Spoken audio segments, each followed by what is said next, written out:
Bonjour et bienvenue à l'atelier de nutrition de la rentrée dans lequel on va parler de la construction des boîtes à lunch. Avant de commencer, je voulais prendre une petite minute pour me présenter. Donc moi, c'est Jasmine, je suis nutritionniste diététiste chez ABC Clinique Santé. Je travaille en présentiel à la clinique de Gatineau, mais aussi en virtuel à la clinique virtuelle pour tous les patients du Québec. Donc, dans ma pratique, je vois une grande variété de patients. Donc, je travaille en pédiatrie avec les enfants, mais aussi avec les adultes. Par exemple, pour la gestion de conditions de santé métabolique comme le diabète, l'hypertension ou le cholestérol élevé. Je travaille aussi avec les conditions d'ordre digestif. Donc, par exemple, pour ce qui est des reflux gastro-œsophagiens, je peux aussi travailler avec le côlon irritable ou la maladie de Crohn, par exemple. Je travaille aussi en nutrition sportive et avec la gestion du poids, donc pour que ça soit de gagner ou de perdre du poids. Au menu pour la présentation d'aujourd'hui, on va commencer par parler du contenu de la boîte à lunch. On va ensuite pouvoir regarder plus en détail les collations et les repas, principalement le repas du midi, et puis terminer avec des petits trucs et astuces. Donc, commençons avec le contenu de la boîte à lunch.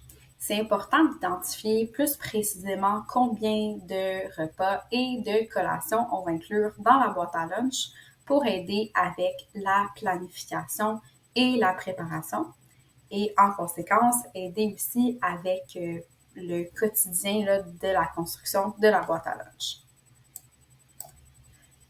En général, un enfant devrait manger 3 repas et 2 collations par jour. Donc, pour la majorité des enfants, ça va faire un repas à l'école, qui va être le repas du midi, mais aussi les 2 collations vont être prises à l'école. Donc, on va inclure dans la boîte à lunch un repas et 2 collations. Par contre, c'est pas tous les enfants qui ont le même horaire d'école et d'activité. Parfois, l'école peut commencer et ou terminer très tôt. Il peut y avoir des enfants qui sont au sport-études. On peut avoir des activités aussi le soir vers l'heure du souper qui va venir un peu chambouler l'horaire. Donc, de se faire un horaire de repas et des collations selon l'horaire d'école et d'activité, c'est super important pour savoir combien de repas et de collations on va inclure dans la boîte à lunch. Si on va faire un peu de maths ensemble pour vous aider à établir l'horaire de repas et de collations plus précis à vous. Donc, on prend en considération qu'on a besoin de 3 repas, 2 collations. Ça nous fait 5 fois dans la journée que l'enfant va manger. Considérant que l'enfant va dormir en moyenne environ 10 heures par nuit, donc dans une journée de 24 heures, ça nous laisse 14 heures pour manger 5 fois. Si on fait un calcul hyper scientifique, ça veut dire que l'enfant devra manger environ à chaque 3 heures. Donc, avoir ça en tête quand on fait l'horaire des repas et des collations, c'est super important. Donc, de s'assurer que environ 3 heures après le déjeuner, on aille une collation et ainsi de suite pour ce qui est entre les collations et les autres repas. C'est pas obligatoire non plus d'avoir repas, collation, repas, collation, repas. Ça peut être interchangé un peu. Par exemple, si la pratique de volleyball est au plein milieu de l'heure du souper, puis que ça convient mieux d'avoir le souper plus tôt et la collation un peu plus tard, donc d'avoir le dîner suivi du souper et de la collation plutôt que l'inverse, ça marche aussi. Qu'est-ce qui est le plus important? C'est vraiment qu'on aille les 3 repas, les 2 collations et que les intervalles de temps entre les repas et les collations soient d'environ 3 heures ou qu'ils soient du moins le mieux répartis possible, donc que les intervalles soient égaux.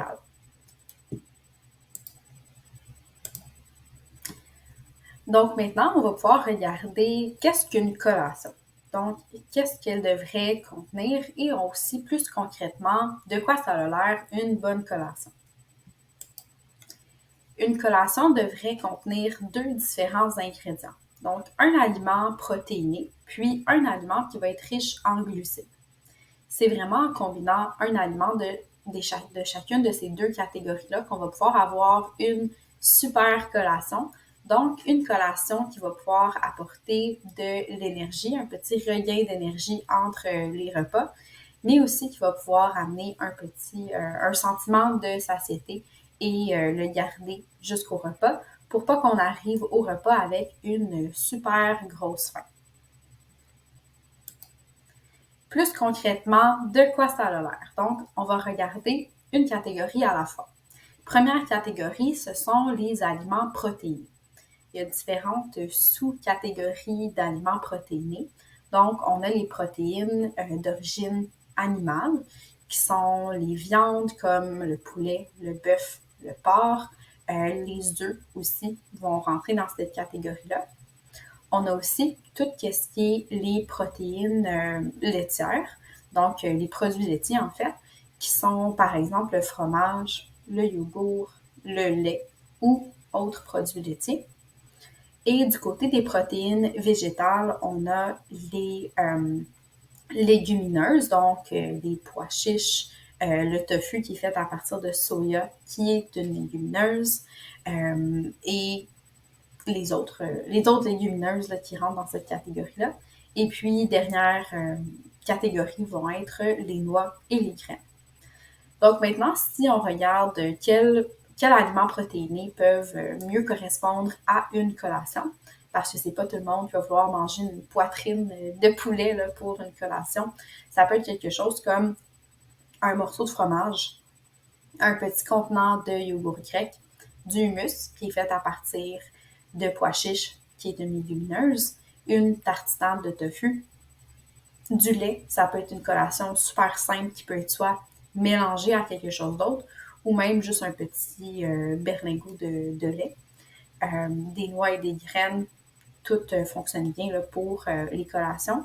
Des œufs, lorsqu'ils sont cuits à la coque, donc des petits œufs durs, là, ça peut être quelque chose qui est super pratique à inclure comme collation. Ou même les légumineuses séchées. Ça devient de plus en plus populaire avec plein de saveurs, donc ça peut être une super bonne collation à inclure dans la boîte à lunch. Maintenant, du côté des aliments qui sont riches en glucides. Donc, on a 2 sous-catégories d'aliments riches en glucides. On a les fruits et légumes. Tous les fruits et légumes font la job pour les collations. Donc, tous peuvent être inclus là, dans la boîte à lunch. Et ensuite, les produits faits à partir de céréales.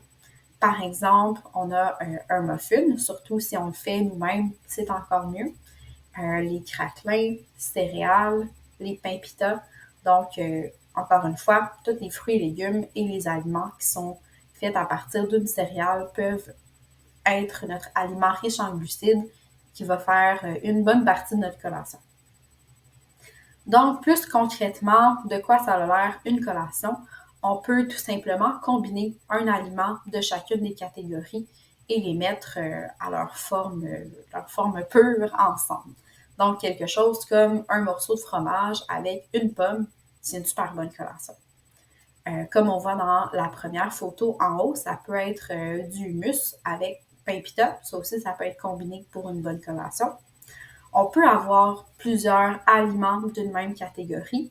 Donc, comme on voit dans la photo du milieu, ça peut être un bol de yogourt grec avec un peu de petits fruits mélangés avec un peu de granola qui va être notre céréale à ce moment-là. On peut aussi y aller avec une recette qui va mélanger les deux ensemble. Si on reprend l'exemple des muffins, ça pourrait être un muffin aux graines de citrouille qui va être notre protéine.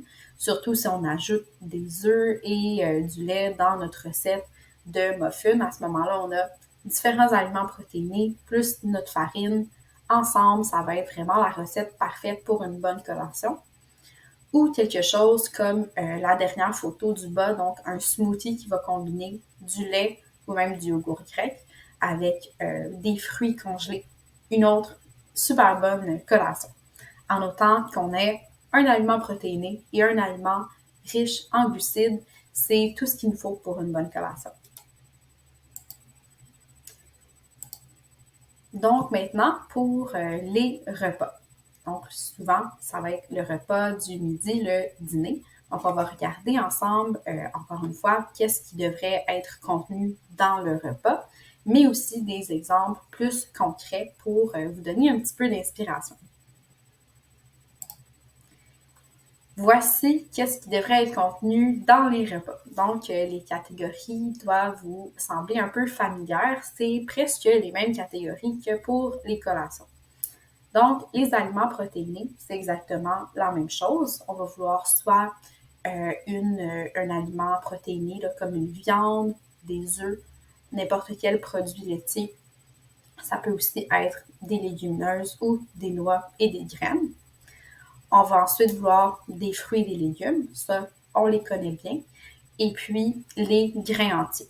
En fait, les grains et préférablement lorsqu'ils sont entiers. Donc, les grains entiers, si on en a parlé un peu moins, on a mentionné quelques exemples, mais juste pour vous donner un peu plus d'informations sur les grains entiers. Donc, c'est tout ce qui est fait à partir d'une céréale. Si on prend le blé, ça peut être, par exemple, des céréales plus de déjeuner. Ça peut être des pâtes, du pain, peu importe la forme, que ça soit une miche de pain, que ça soit du pain pita, tortilla. Donc, tout ça, ça va être inclus dans la catégorie des grains. Puis, on a d'autres sortes de céréales aussi qui peuvent être utilisées pour remplir notre assiette. Par exemple, de l'orge, du quinoa, ça peut aussi être de l'avoine et toutes les autres céréales, en fait.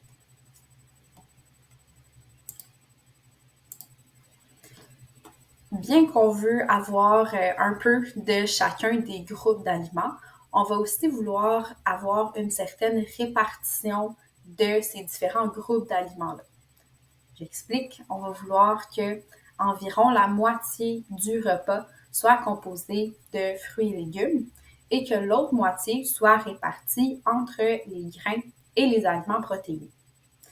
Donc, si on a un repas super simple comme des légumes cuits à la vapeur avec une poitrine de poulet et puis du riz brun, à ce moment-là, c'est facile de bien voir de quoi ça a l'air dans l'assiette. Donc, si on remplit la moitié de l'assiette avec nos légumes cuits à la vapeur et ensuite un quart poulet puis un quart riz brun, c'est facile. On sait qu'on a tous les ingrédients dont on a besoin et qui sont bien répartis. Par contre, c'est pas toujours aussi simple. Parfois, les différents groupes peuvent être mélangés ensemble. Donc, on va voir quelques exemples qui pourraient être utilisés comme des dîners dans les boîtes à lunch. Le classique sandwich au jambon, c'est un super bon repas, mais c'est pas un repas qui est complet. Donc, prenons exemple sur la petite bulle là, en haut à droite. Si on a un pain, donc 2 tranches de pain à grains entiers avec du jambon. Donc ça va faire la moitié de notre assiette qui va être combinée entre les grains et les aliments protéinés. On voit qu'il nous manque toute une moitié d'assiette qui devrait être remplie par des fruits et légumes. Pas besoin de se casser la tête, on peut simplement offrir des petites bébés carottes là, qui sont toujours bien appréciées. Donc, c'est sûr que si on met la même quantité de bébés carottes que du sandwich, ça fait beaucoup. On peut en mettre un petit peu, puis offrir aussi une pomme qui va servir de dessert. Donc, à ce moment-là, notre assiette ressemblerait à moitié de l'assiette sandwich, un quart petite carotte et puis un quart pomme qui va venir être notre repas complet. On peut aussi se servir des restants de la veille et puis compléter si le repas n'était pas complet ou si les accompagnements ne restaient plus comme le repas principal. Donc, prenons par exemple que vous avez mangé le mardi soir du spaghetti avec une sauce à la viande accompagnée d'une petite salade César. Il vous reste plus de salade César parce qu'elle était super bonne et puis tout le monde a fini. Mais il vous restait beaucoup de pâtes parce que qui est-ce qui est capable de faire la bonne quantité de pâtes? Il y en a toujours qui restent. Donc, voilà. il vous reste des pâtes pour le dîner du mercredi matin, du mercredi midi en fait, mais il ne vous reste plus de salade. Donc, à ce moment-là, on peut construire la boîte à lunch avec notre assiette en tête. On sait qu'environ la moitié du contenant de repas ou de l'assiette devrait contenir notre restant de pâtes et de sauce à la viande, qui vont être les grains et les protéines combinés ensemble. Mais encore une fois, il va nous manquer une moitié d'assiette qui aurait dû être composée de fruits et de légumes. À ce moment-là, on peut donner une plus petite portion de pâtes pour que ça remplisse environ la moitié de l'assiette et combiner avec quelque chose comme une salade de fruits, par exemple. Ou même, si jamais vous voulez faire d'autres salades César, ben encore mieux. Si elle était tellement bonne qu'il n'en restait plus, je suis certaine que votre enfant va bien apprécier la salade César. Donc, les deux exemples qu'on a vus, c'était un grain et une protéine combinés ensemble, puis on voulait ajouter des fruits et légumes, mais ce n'est pas toujours le cas. Donc, prenons exemple avec une soupe de légumes et de macaroni, ou sinon une salade de pâtes, une salade de quinoa qui va contenir notre grain et nos fruits et légumes. Donc, à ce moment-là, on voit que le grain et les fruits et légumes, en fait, les légumes vont être contenus là, dans le repas principal, mais on voit qu'il va nous manquer une protéine. Donc, à ce moment-là, il faut identifier qu'est-ce qui nous manque, donc une protéine, puis aller ajouter quelque chose à notre salade de pâtes, par exemple. Donc, ajouter des petits œufs cuits durs. Lorsqu'on parle de portions, on va vouloir que le 3/4 de l'assiette ou du repas soit occupé par la salade de pâtes et ajouter la quantité d'œufs qui va correspondre à 1/4 du repas, donc probablement quelque chose comme 1 ou 2 œufs. Si on fait un résumé de tout ça, les repas devraient contenir 3 différents groupes d'ingrédients. Le premier étant les fruits et légumes. Ensuite, les grains. Si on peut avoir des grains entiers, c'est encore mieux. Et puis, dernier groupe, ça va être les aliments protéinés. On va aussi vouloir que l'assiette soit bien répartie entre les différents groupes d'aliments. Donc, que la moitié de l'assiette soit les fruits et légumes, 1/4 les grains et 1/4 les aliments protéinés. Donc, on peut faire quelque chose de simple qu'un sandwich et d'aller compléter avec des fruits et légumes, prendre un restant et combiner avec l'aliment qui est manquant ou le groupe d'aliments qui est manquant. Donc, peu importe là, de quel groupe il s'agit.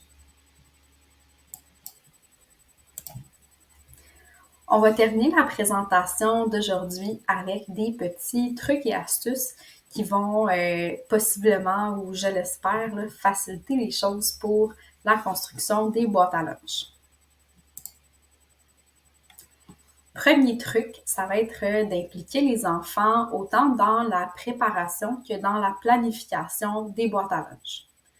Donc, si vous décidez là, de demander de l'aide à vos enfants pour les collations, vous pourriez leur demander d'identifier 3 aliments protéinés, 3 aliments riches en protéines et 3 aliments riches en glucides, comme on a vu plus tôt dans la présentation, et de choisir là, leurs favoris parmi une liste.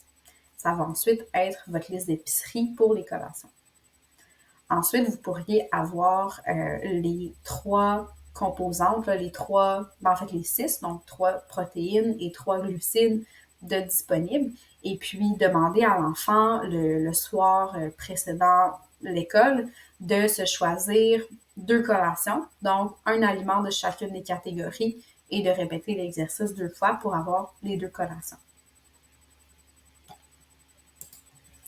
Vous pourriez aussi décider d'essayer les boîtes bento. Donc, les boîtes bento, ce sont des petites boîtes, bien entendu, avec des petits compartiments qui sont déjà séparés. Puis, ces compartiments-là peuvent vous aider à identifier quel aliment ajouter, dépendamment des proportions qu'on a vues plus tôt. Donc, par exemple, si la boîte est divisée en 3 selon les divisions qu'on a vues dans la section des repas, ça va être facile pour vous de savoir que le plus grand compartiment est utilisé pour les fruits et légumes, ensuite un quart pour les grains et un quart pour les protéines. Puis, les boîtes bento peuvent souvent devenir simplement un assemblement d'aliments. Donc, plutôt qu'un repas, une recette compliquée. Un repas, c'est pas obligé d'être quelque chose qui va être cuisiné avec une sauce, des épices, etc. Donc, ça peut être aussi simple que juste 3 aliments qui vont pas super bien ensemble, mis ensemble. Par exemple, les œufs cuits durs, comme on a discuté plus tôt, qui vont être la protéine. On peut rajouter ça avec des petits morceaux de pain tortilla, donc, ou de pain pita plutôt, et puis rajouter les fruits et légumes préférés de l'enfant. Donc, plutôt comme des petites collations qui, ensemble, vont composer un repas, quelque chose comme une boîte là, de charcuterie pour enfants, si on veut.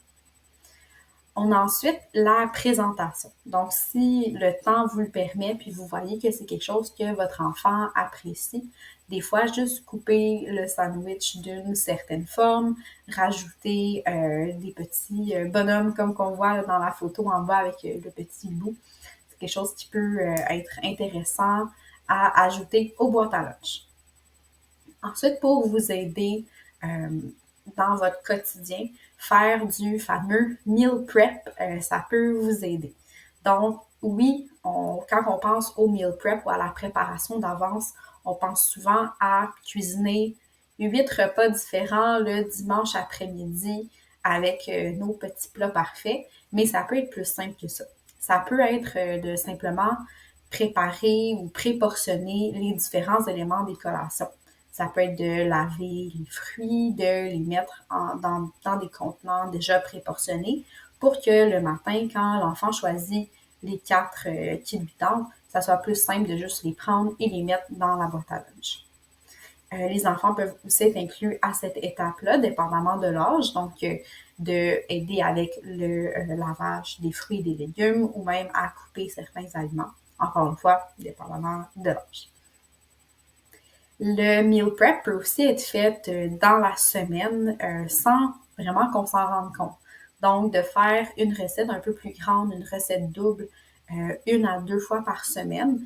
Souvent, ça ne demande pas beaucoup plus de temps ou d'effort, mais en cuisinant seulement un repas, on a une deuxième portion qui nous attend pour les lunchs du lendemain et même des fois du surlendemain. Le dernier truc et astuce que j'avais pour vous aujourd'hui, c'est l'utilisation des menus thématiques. Donc, vous pourriez décider que, par exemple, les lundis, c'est le lundi pâte.